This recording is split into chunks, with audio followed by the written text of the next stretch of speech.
Benito Pablo Juárez García nació en San Pablo Guelatao, Oaxaca, en 1806.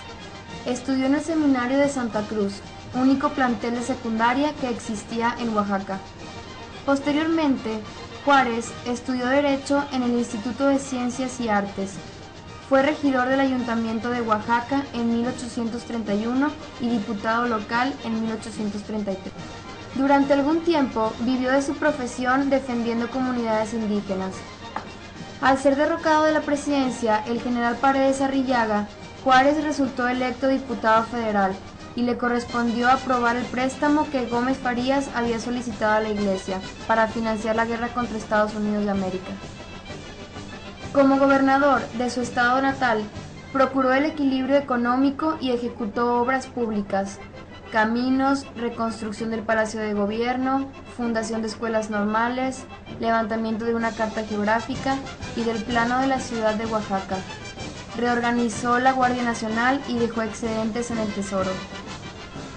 Al volver Santa Anna al poder, muchos liberales, entre ellos Juárez, fueron desterrados.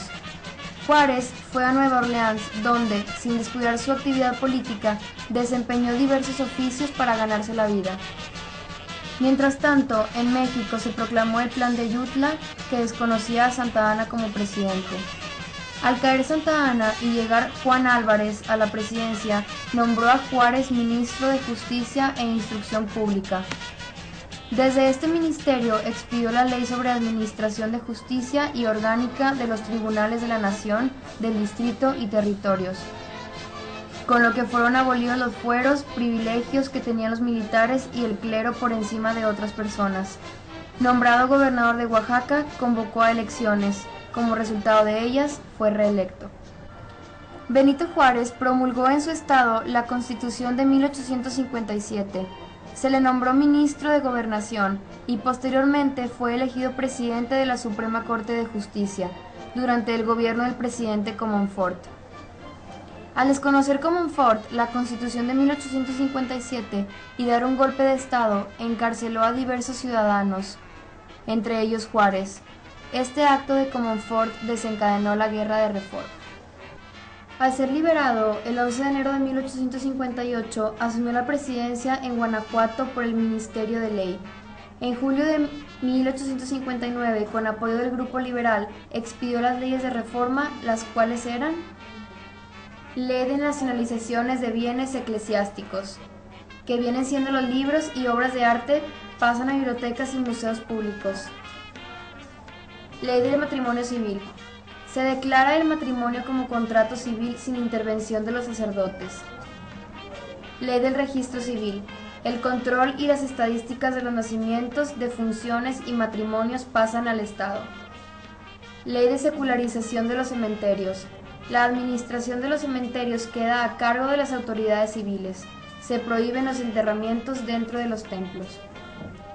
Al concluir la Guerra de Reforma con el triunfo de los liberales, fue electo constitucionalmente para continuar en la presidencia.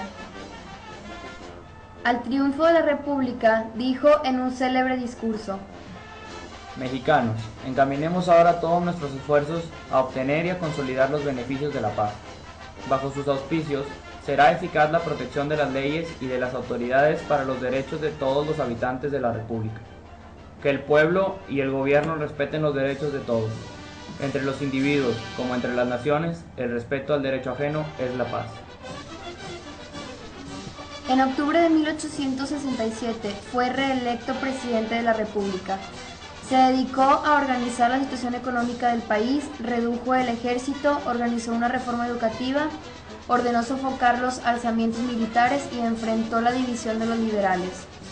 En 1871 fue reelecto por última vez como presidente. Murió el 18 de julio de 1872.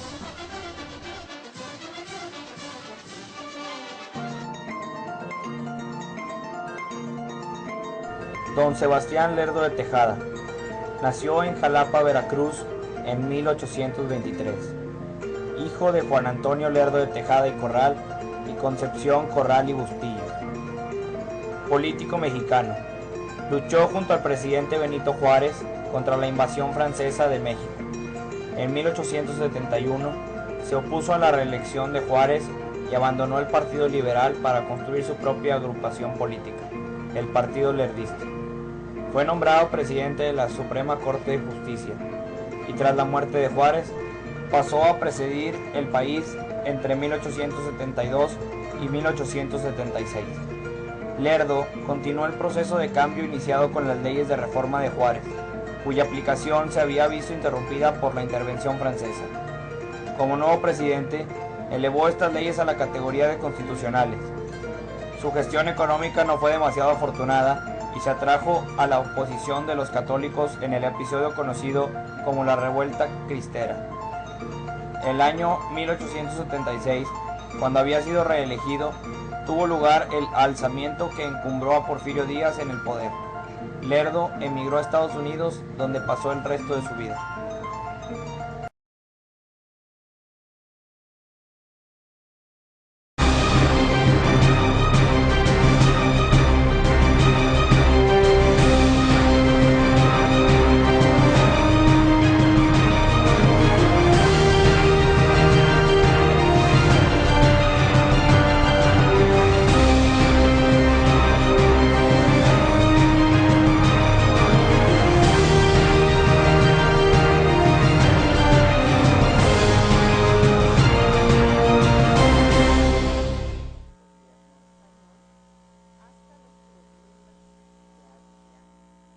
Hoy nuestra memoria del Congreso se acercará a un momento decisivo de nuestra historia, pues en él el Estado mexicano se definirá como laico y republicano.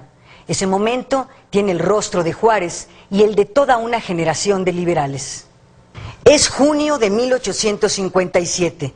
Han transcurrido apenas unos meses desde la proclamación de una nueva Constitución que ha dejado a Juárez insatisfecho. Era el preludio de las leyes de reforma. Pero esa conquista liberal implicará para México enfrentar una guerra civil, la intervención francesa y el Segundo Imperio. Retrocedamos pues en el tiempo al México de la Reforma.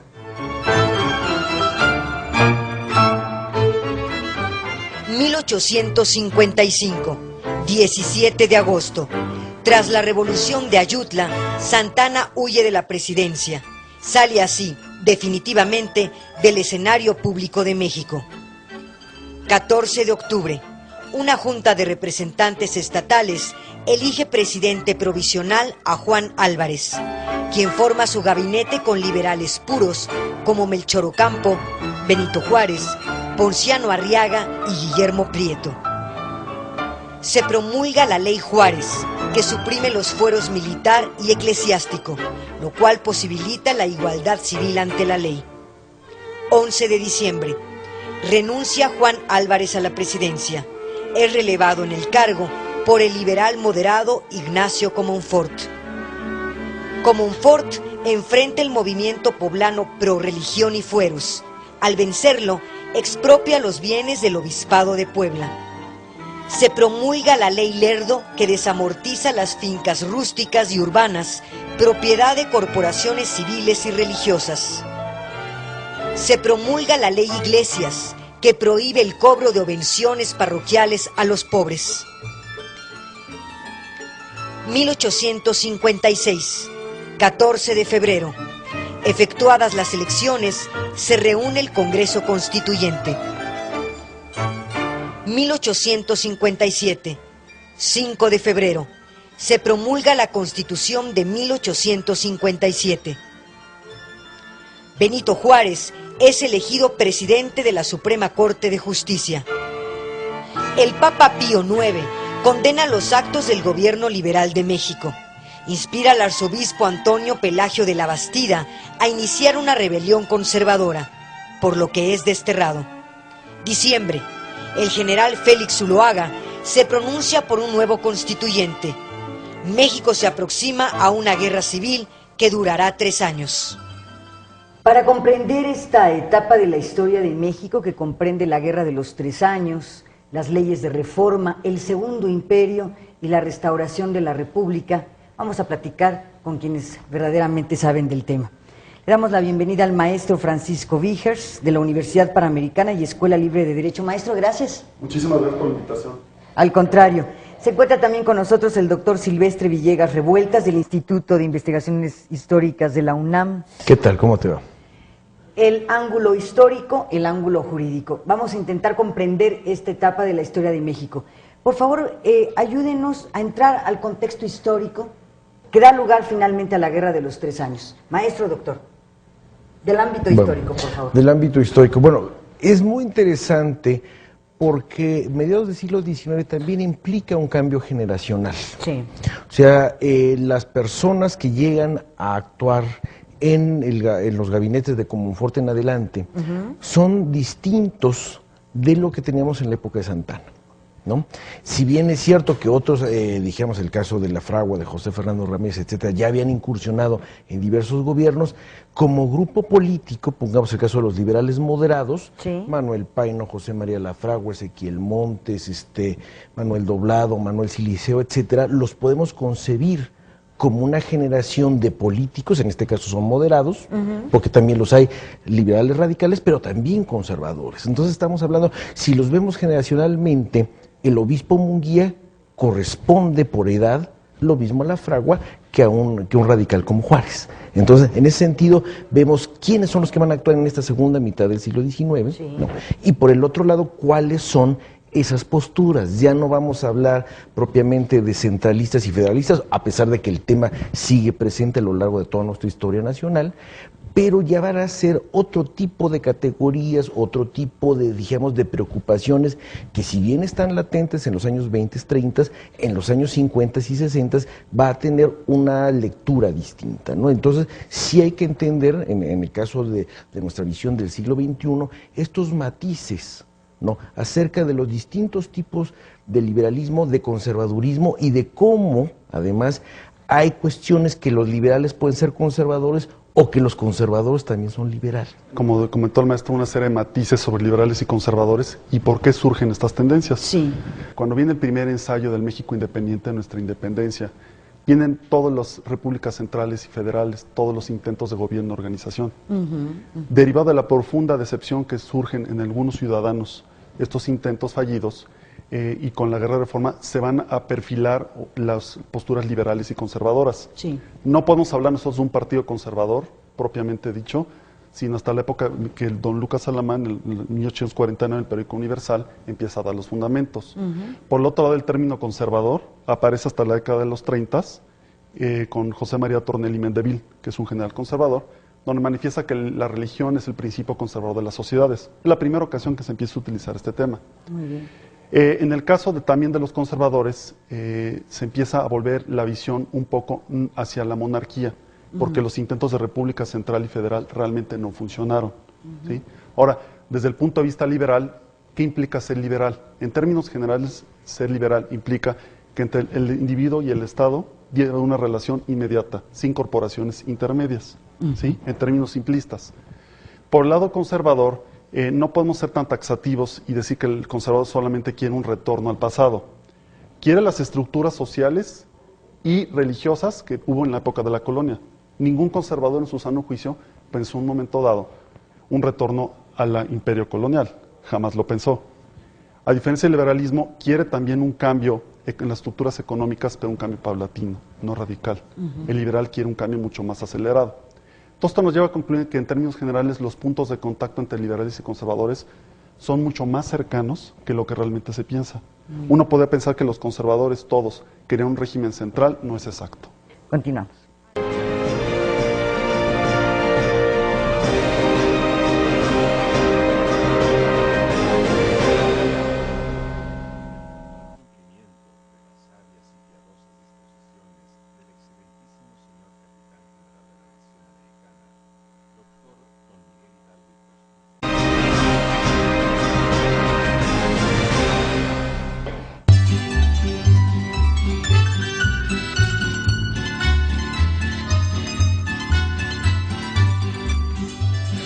El contenido liberal de la Constitución de 1857 había lastimado en sus puntos más sensibles al clero y al ejército, sectores que se alistaban para enfrentar hasta la muerte a la nueva Carta Magna.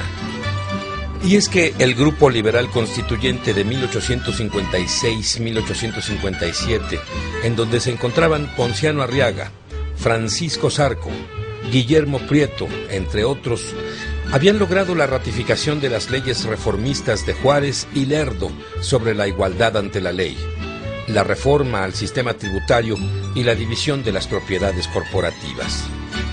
El corazón de la nueva Carta Magna era el capítulo de las garantías individuales.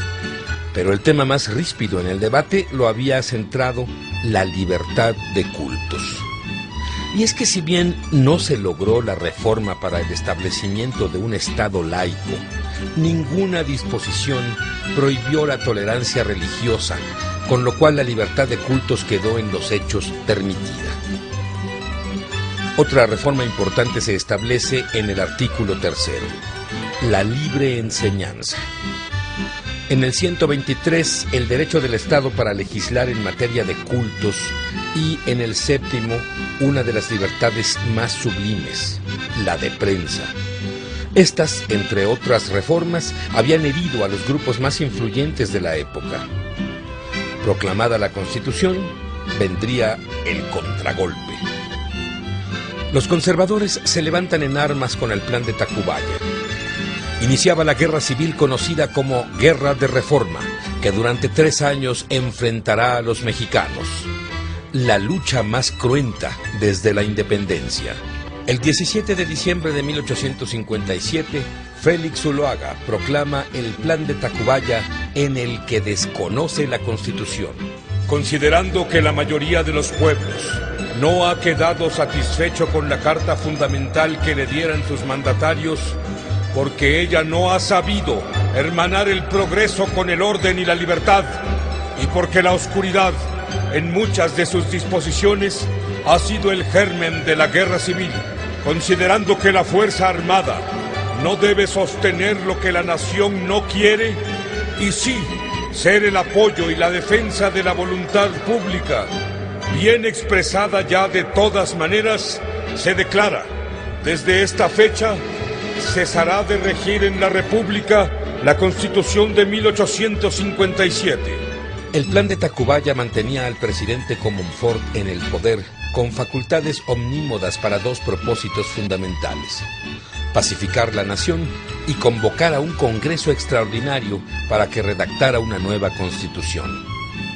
Pero Comonfort fracasa en su política conciliadora y queda atrapado entre la presión de los conservadores, que exigen la abolición de las reformas, y la de los liberales, que consideran el acto una traición. Benito Juárez, presidente de la Suprema Corte, es encarcelado.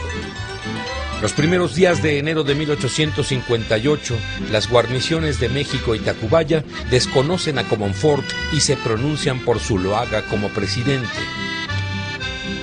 El grupo conservador, encabezado por Luis G. Osoyo y Miguel Miramón, toman la delantera.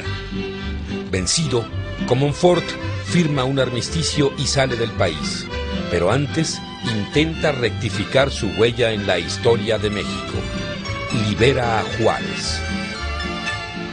Y Juárez queda libre para cumplir con su destino. Doctor, abordemos justamente el tema religioso, que pareciera que es el más sensible, digamos, en el que los choques se dan de manera más clara. En ese contexto, ¿cuál es la diferencia en las posiciones respecto al tema religioso y en ese ámbito la aparición de la ley Juárez y Lerdo? Casi todos, salvo algunas excepciones como puede ser Melchor Ocampo o puede ser Ignacio Ramírez, todos ellos se educaron en colegios católicos, eran católicos mayormente, dijéramos unos más, otros menos, pero aquí la cuestión es, por ejemplo, el papel, tradicionalmente lo que se plantea, el papel mundano de la iglesia, del clero. Por ejemplo, solamente un dato respecto a la ley de desamortización, porque veríamos esto, primero la ley Juárez, luego viene la desamortización, que es un paso moderado si lo comparamos con la sobre la nacionalización, y luego la ley de obvenciones parroquiales, también llamada ley Iglesias. En la ley de obvenciones parroquiales se plantea que el Estado se va a hacer cargo de los gastos que implica los divinos cultos. Los sacerdotes van a ser pagados por el Estado.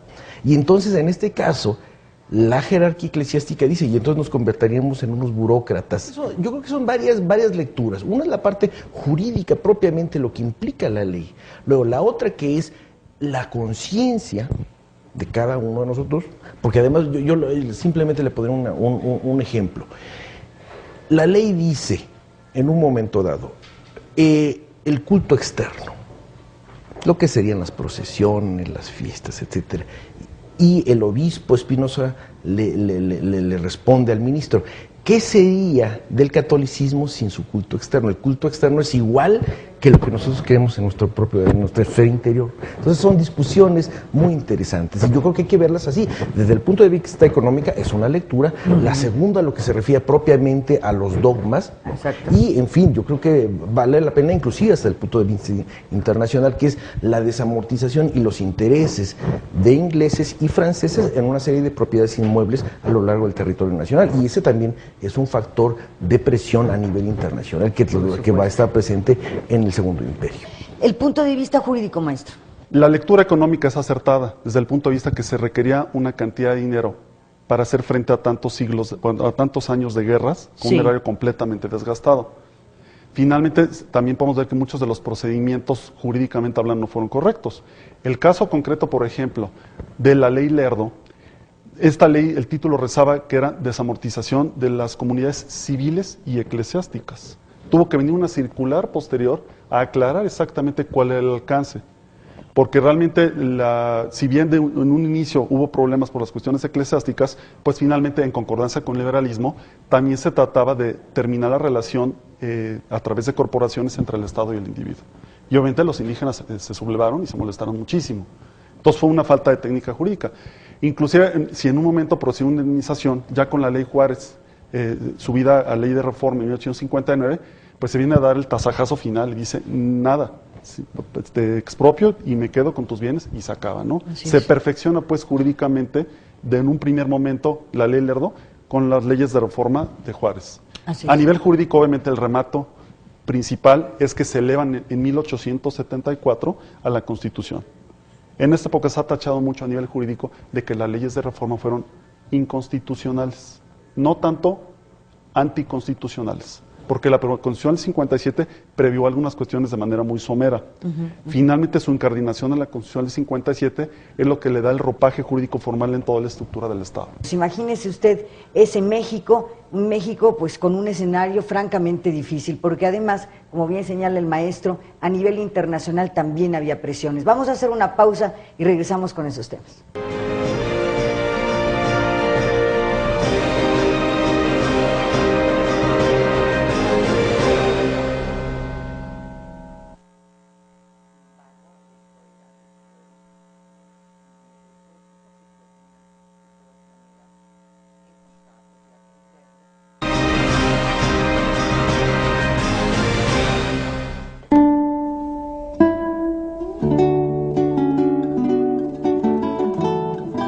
Fue en octubre de 1863 cuando una comisión mexicana llegó a Miramar, donde vivía el archiduque austriaco Fernando Maximiliano de Habsburgo.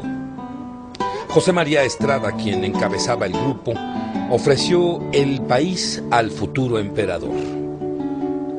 El pueblo mexicano, dijo Estrada, añora la paz y la salvaguarda de la religión católica. En su discurso aludió al sentido político-religioso que animaba los afanes de establecer la monarquía. Pero Maximiliano era un liberal, y al aceptar la singular encomienda de erigirse emperador de un país que ni siquiera conocía, dijo que trataría de establecer el orden y las instituciones sabiamente liberales. El mismo Maximiliano definió ante la Comisión de Monárquicos Mexicanos lo que pretendía hacer. La libertad bien entendida se concilia perfectamente con el imperio del orden, dijo el futuro emperador. Tras de sus buenas intenciones, lo mismo que tras de los afanes de los conservadores mexicanos, estaba el apoyo de Francia, El emperador de convicciones liberales, traído a México por el viejo anhelo de imponer la monarquía, buscó alianzas con los liberales. En un primer momento se apartó de la Iglesia y los conservadores. Afloraron las disputas entre el imperio salvador de la religión católica y su Iglesia. Decidido a continuar con sus afanes civilizadores, buscó mejorar las condiciones de los indígenas y legisló a favor de liberar a los peones acapillados en las haciendas, cuya condición era semejante a la de los siervos medievales. Maximiliano había perdido el apoyo de un importante sector de los conservadores y con ello sus recursos económicos, cuando Napoleón decidió abandonar la conquista de México, ya que tal empresa, para entonces, había costado al imperio 500 millones de francos. Al emperador no le quedó otra salida que improvisar un ejército y recobrar el apoyo de los conservadores. Tuvo que desistir de su política liberal y al verse impedido de abdicar, trató de mantener en pie al imperio que pronto se derrumbaría. El segundo emperador de México, quien escuchó el canto de las sirenas y se dice murió en la creencia mágica de ser el nuevo Quetzalcóatl, fue fusilado en el Cerro de las Campanas el 19 de junio de 1867. Vamos a entrar a la parte final de nuestras reflexiones, la restauración de la República, Juárez en la historia, nuestras conclusiones de esta etapa en la historia de México. El maestro Víquez nos hace una aclaración interesante, la restauración de la República. A ver, maestro, ¿no era que, como bien usted señala, que la República estaba donde Juárez estaba? Entonces, ¿por qué restaurarla si nunca se perdió? La historia no es lineal, no pasa en una hora de televisión todo lo que puede pasar en el siglo XIX. Es una categoría finalmente que se decidió crear en esta época, pero realmente si somos congruentes con la idea de que la República estuvo itinerando por todos lados en el país, el presidente Juárez tuvo instituciones, tuvo ministros, etcétera, y finalmente después de Veracruz hizo una entrada triunfal en la Ciudad de México, pues realmente en 1867, siendo acordes con esta idea, no podemos hablar de una restauración. En todo caso era el restablecimiento de la República en la capital del país, pero finalmente es una cuestión de semántica, ¿no? Doctor, su reflexión final sobre qué significa para este México que estaba dividido fundamentalmente entre conservadores y liberales, el triunfo de los liberales. ¿Es el principio del fin de los conservadores, de un grupo político? Mire, al principio de este programa hablé yo de la generación, el cambio generacional. Cuando 10 años después, 12 años después, llega de nueva cuenta el gobierno a la Ciudad de México, uno de los principales actos es lo que se llama la ley de convocatoria. Y esa ley de convocatoria recoge toda una serie de críticas, de observaciones que Lerdo, que Juárez, etcétera, habían acumulado en todos esos años. Me refiero a un punto, por ejemplo. En 57 Juárez criticaba la postura de Comonfort de sumar facultades del Ejecutivo en relación a esa especie de poder legislativo omnipresente. Después cuando de Juárez estaba en el judicial. Exactamente. 10 años después de haber tenido que vérselas con el mismo Congreso, con estos gobernadores estatales que eran caciques, una de las principales medidas de esa ley de convocatoria es fortalecer el poder ejecutivo y dividir la Cámara, el legislativo, en dos, en una Cámara de Diputados y en una de senadores. Pero lo que nosotros vemos fundamentalmente en la época de la República restaurada y posteriormente en el Porfiriato es precisamente una especie de síntesis que toma elementos de los liberales puros, de los liberales moderados y también del conservadurismo. Entonces, en ese sentido, yo creo que para eso sirvió la Guerra de Reforma y el Segundo Imperio. Ven esas cosas que pueden servir para la constitución de ese Estado Nacional. Para finalizar, Juárez en la historia de México, en unas cuantas líneas. Bueno, yo considero que es de los presidentes más hábiles que ha tenido México. Es el presidente del legalismo de manera indiscutible. Fue un hombre congruente con sus ideas hasta cierto punto, pero es el gran responsable de consolidar el Estado Nacional. El concepto que es muy vago, pero es muy descriptivo, de austeridad republicana, de la incipiente democracia, de lo que realmente es una república federal, se encarnó por primera vez con el presidente Juárez, en mi concepto. Doctor, Juárez en la historia. A Benito Juárez hay varias constantes en su vida. Uno es ser considerado el presidente legítimo del país en los diversos momentos. El segundo, le preocupó su broncíneo origen, así lo plantean, y también lo que se refiere a la constitución de ese poder ejecutivo fuerte. Lo dice Fuentes Mares. Ya hubiera querido un presidente como Santana o como Bustamante o como Herrera tener esas facultades que se van a construir. Los cimientos se dan con Juárez y Lerdo y llegan, como lo dice Fuentes Mares, a una bella arte en la época de Porfirio Díaz y en el nacionalismo revolucionario. Entonces es una escuela, no se entiende el México actual si no comprendemos precisamente este siglo XIX que tiene muchos grises, ¿no? Y entonces, en ese sentido, yo creo que para una lectura a los 150 años de la Reforma es precisamente leer con lupa lo que está pasando, lo que pasó precisamente en esa época. Doctor, yo le agradezco mucho, doctor Silvestre Villegas Revueltas, gracias, del Instituto de Investigaciones Históricas de la UNAM, maestro Francisco Vigers de la Universidad Panamericana y Escuela Libre de Derecho, también Muchas gracias por su presencia, gracias por ayudarnos a comprender. Continuamos.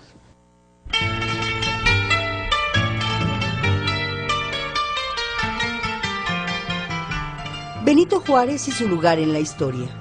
Más allá del pedestal y el bronce, a Juárez puede definírsele como lo hace Patricia Galeana en el libro Juárez en la historia de México, como el estadista mexicano por antonomasia, como un verdadero símbolo de la defensa de la soberanía nacional, como el primer presidente indígena quien representó la reivindicación de una raza sometida desde tiempos de la conquista española. Juárez pertenece a una generación de liberales mexicanos fraguados en la lucha, la de Melchor Ocampo, Ponciano Arriaga, Ignacio Ramírez, José María Mata y Sebastián Lerdo de Tejada. La generación de quienes derrocaron a Santana, la generación de que en 1842 sufrió la disolución de un Congreso federalista y la imposición del centralismo. La generación que 5 años después vivió la derrota frente a Estados Unidos y sus afanes imperialistas. La generación de liberales mexicanos que pudo resistir tales embates de la historia y logró fundar el moderno Estado mexicano. Juárez y su carrera política. Regidor del ayuntamiento, diputado local y federal, juez y magistrado, presidente de la Suprema Corte de Justicia de la Nación, secretario de gobierno y después gobernador de su estado en 4 ocasiones. Ministro de Justicia, de Instrucción Pública y Negocios Eclesiásticos, de Gobernación. Fue presidente de la República Mexicana de 1858 a 1872. Para Benito Juárez, la educación representó un motor para el cambio y el derecho un principio rector. Como gobernador y presidente, impulsó la modernización de la enseñanza y la construcción de escuelas. La educación, que estaba convencido era tan necesario propagar, estaba fundada en los postulados del liberalismo y la modernidad. Juárez estaba convencido de que el respeto a la ley definía a toda sociedad civilizada. Juárez y la resistencia ante el nuevo imperio.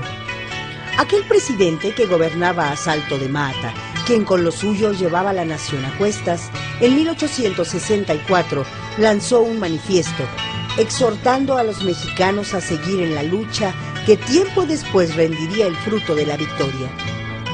La suerte nos ha sido adversa muchas veces, pero la causa de México, que es la causa del derecho y la justicia, no ha sucumbido.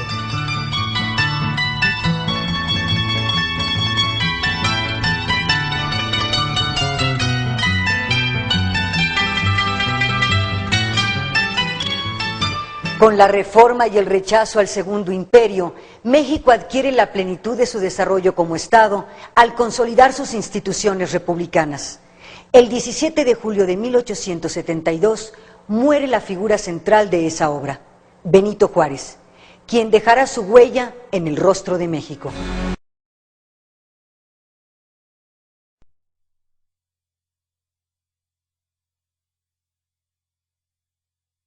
Después de 3 siglos de régimen virreinal, México estrenó su independencia con una serie de desacuerdos sobre la forma de gobierno de la nueva nación.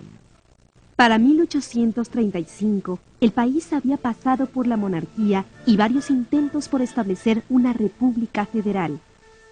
Ante las dificultades del federalismo, Antonio López de Santa Anna trató de consolidar una república central. Se dictaron nuevas leyes y comenzó la discusión para organizar un gobierno que controlaría todo. Pero este cambio en la forma de gobierno no dio estabilidad al país.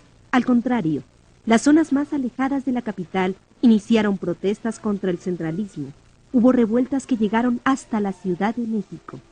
En 1836, Texas se independiza de la República Mexicana. En 1838, Francia inicia una guerra en Veracruz y en 1839, los yucatecos se separan del país. Mientras tanto, Estados Unidos de Norteamérica se preparaba para invadir México. En estos años, 15 presidentes intentaron dirigir México, algunos de ellos en repetidas ocasiones. Ninguno pudo terminar su periodo de gobierno. La guerra y el abandono del campo empeoraron la situación económica e incrementaron el descontento popular. Parecía que México no era capaz de gobernarse a sí mismo. En el intento por establecer un gobierno centralista en 1835, Antonio López de Santa Anna suspendió la federación y se redactaron leyes para sustituir la Constitución promulgada en 1824. Un año después, en 1836, se promulgaron 7 leyes para completar la nueva Constitución para la República Centralista. En ella se establecía que los estados serían departamentos sin autonomía, cuyos gobernantes serían nombrados por el gobierno central. Esto provocó descontento y en varios estados se iniciaron levantamientos a favor del sistema federal. El primero de ellos fue en Texas, que en marzo de 1836 declara su independencia de México. La inestabilidad política y la tendencia centralista del gobierno condujeron a los tejanos a declararse a favor de la Constitución de 1824. Los tejanos condicionaron su fidelidad a México a cambio de que la nación estuviera gobernada bajo el régimen federal. El 3 de noviembre de 1835 crearon un gobierno provisional y declararon la guerra a México. El gobierno mexicano carecía de estabilidad y de recursos. No contaba con un ejército numeroso ni con equipo para sofocar los brotes de rebeldía. Sin embargo, Antonio López de Santa Anna consiguió préstamos para equipar a sus tropas y se fue al norte con la intención de someter a los tejanos. Las tropas mexicanas ocuparon San Antonio y recuperaron el fuerte del Álamo, pero Santa Anna fue hecho prisionero. Los tejanos le obligaron a retirar el ejército, suspender los ataques y aceptar su independencia. En menos de 10 años, Texas se anexó a los Estados Unidos de Norteamérica. Los constantes enfrentamientos entre federalistas y centralistas provocaron otros problemas para el gobierno de México. Comerciantes franceses que vivían en el país reclamaron una indemnización por los daños sufridos en sus propiedades durante las revueltas.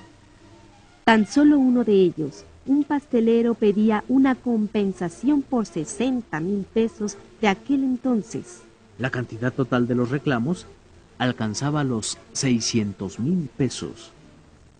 México había iniciado su independencia empobrecido por los siglos de explotación colonial. La guerra había empeorado la situación económica y el escaso dinero que había se invertía en el ejército. No era posible pensar siquiera en saldar una deuda como la que reclamaban los franceses.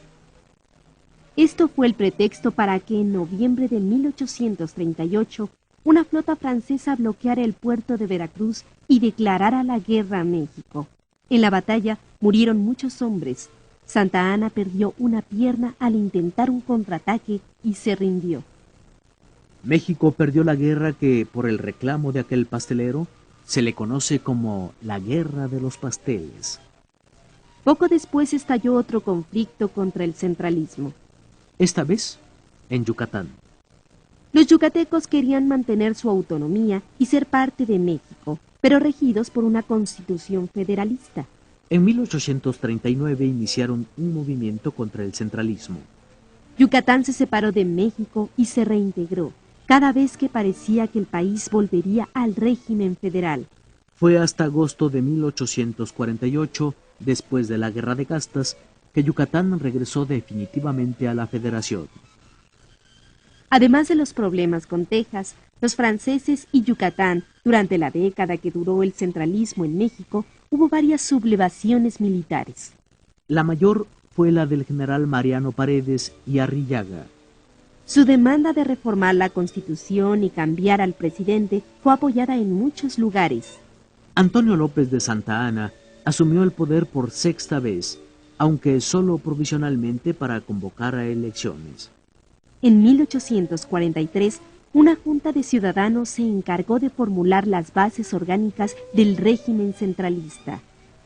Sin embargo, la inestabilidad política continuó. En solo 3 años hubo 8 cambios presidenciales e innumerables levantamientos armados en distintos estados de la República. Santa Anna hizo cuanto quiso sin leyes o contra ellas. Tomó como pretexto la mala situación del país para hacer uso de las facultades extraordinarias que le conferían las bases de Tacubaya, las cuales suspendieron las 7 leyes. A pesar de este clima de guerras constantes, surgió el entusiasmo por la industrialización. Lucas Alamán creía que si se protegían ciertas ramas industriales, el país podría recuperarse económicamente. Pero el desorden político, la falta de técnicos y maquinaria moderna, el dinero gastado en el sostenimiento del ejército, un pésimo sistema hacendario y el contrabando impidieron que se lograran buenos resultados. El pronunciamiento de Guadalajara marcó el restablecimiento del régimen federal proscrito en 1836, cuando se promulgaron las 7 leyes constitucionales que establecían la centralización del poder. El 22 de agosto de 1846 se suspendieron las leyes centralistas. Antonio López de Santa Anna volvió a la presidencia, ahora federalista.